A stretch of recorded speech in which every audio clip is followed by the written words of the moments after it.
I'm James Parker, and this is Florida Story.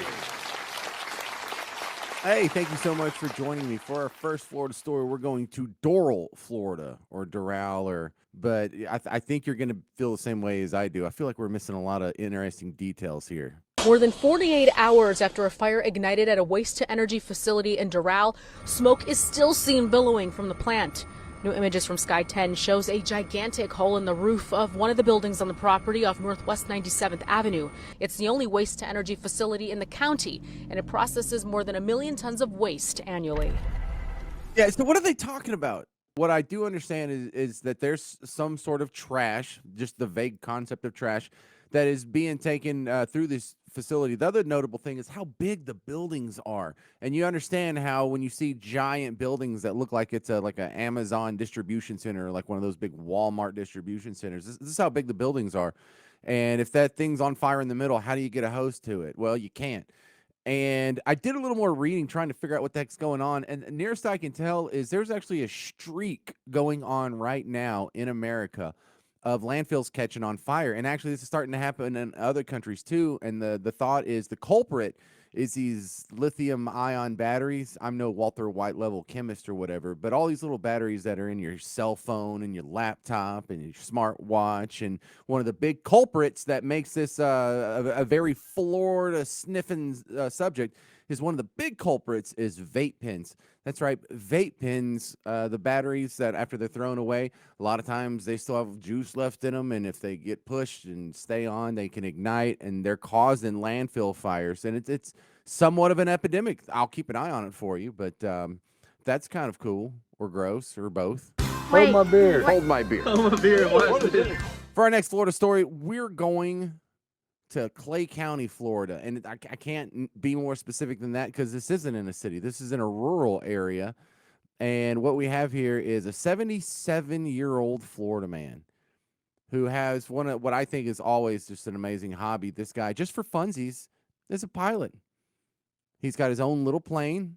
And when I say little plane, it's itty bitty. I don't mean like it's a G6. I mean, it's like him and one other dude in that plane, and it has the little tripod wheels, and it looks like something that I probably wouldn't get into, especially if a 77-year-old Florida man's like, oh, trust me. Actually, his plane was working fine. It's just his GPS led him to the wrong spot, and so where he was going down expecting there to be a runway, there was a cow pasture, and he just said, you know what, go for it and get kind of light on gas here. This is a wide open space. I think I could safely land here and then figure out what went wrong. So he goes to land, and everything actually is going okay, believe it or not, until there's a herd of cows over the hill, and he doesn't want to injure the herd of cows. So after it's already landed and he's braking, he has to jerk the wheel, and it wasn't the crash landing or the emergency landing that wrecked him. It was him having to jerk the wheels during the landing process to avoid some cows that flipped him upside down. And so now he's laying on his back like a turtle and can't flip back over. He's actually going to be okay. 77-year-old Florida man. Get a less dangerous hobby. Hold my beer. Hold my beer. Hold my beer. What is this? All right, for our next Florida story, we're going to Northport, Florida, where in this one, look, the headline is pretty cut and dry. Northport grandmother shot by 6-year-old while driving. Now, the 6-year-old wasn't driving. Obviously, there's a grandmother driving. But they don't give you a whole lot of details in here. They're really scant on the details because all they say is the 6-year-old found a gun in the back seat while grandmother was giving her a ride, and she shot grandma, who's going to be okay. Actually, grandma's going to survive. She didn't die. Just in and out, clean wound, just like in Scarface. I imagine the 6-year-old was in the back and asked to stop by Dairy Queen on the way home because I would like a blizzard. I would like a cookie dough blizzard. And grandmother said no. But then Florida granddaughter, found a 380 Smith & Wesson in the back seat, and the tables have turned now, haven't they, Grandma? What did I say about stopping at Dairy Queen? It's on the way home.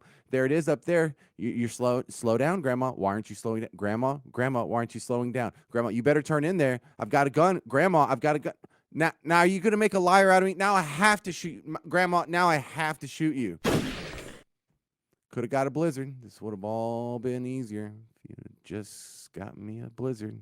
Hold my beer. Hold my beer. Hold my beer. Hold my beer. Watch this. For our next Florida story, let's go to Delray Beach, Florida. How much fun on this program have we gotten out of the public comment section of whatever meeting it is, or city council or school board or whatever? Here's another one. Martin County School District. Looks like a bazillion-year-old Florida woman. Go. I am 100 years young. Anyway, I'm here to protest our school's district book banning policy. That lady's so old, she remembers when they had scroll bans, not just book bans, scroll bans. Hold my beer. Hold my beer. Hold my beer. Watch this.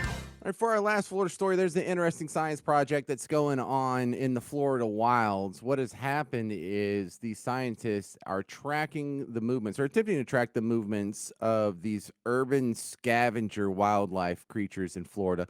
And we're talking about like possums and raccoons, things that have gone from the woods to digging through your trash for a source of food. But something they noticed is some of the smaller possums and raccoons, they'll give the dead signal, like, inactivity for a long time, and then they'll start moving again. And what they figured out is they've been eaten by one of those giant pythons. They have the hybrid pythons that are in Florida now that are half Indian python, half Burmese python, and it's this new super breed that gets huge and lays like a bazillion eggs. And so they've about eaten up all the possums and a lot of the fauna that is normally found or was found in Florida wildlife. And this is one way that they've been able to track down some of the bigger ones and kill them. And there's a little testy part of the law that says you can't track animals for the express purpose of catching their predators. That, you can't send animals out to die for your science experiment. But if you're casually observing that your friends over here running the trash experiment keep having their animals eaten, then you can go ahead and piggyback on that info and use it to track down these pythons. And it's been sort of useful thus far, but here's the Florida catch. The reason I'm bringing it up now, not that they have a cutesy little program that's kind of tight-roping between the ethical bounds, but they actually had a problem here because one of the possums gave a dead signal, which means it didn't move for a while. And then it moved again, which means the snake ate it, sat there for a day or two and digested it, and then continued on.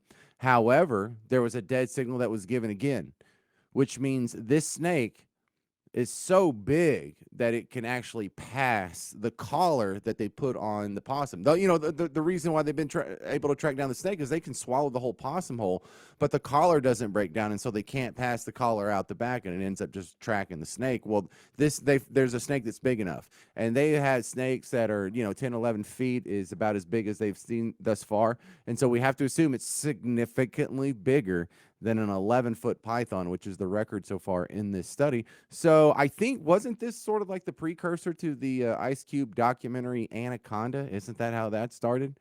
So I may have another story coming for you on a future Florida story where we have this new giant mutant snake, and we'll see what could possibly go wrong. Hold my beer. Hold my beer. Hold my beer. Watch this.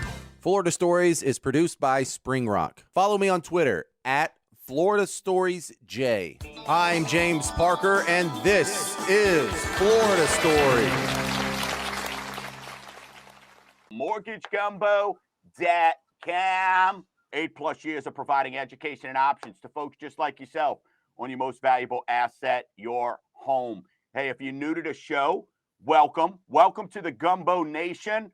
This is your home show. We promise to give you facts, data, in a delivery method that's, I would feel safe to say, unconventional. You could visit the home away from the show is MortgageGumbo.com.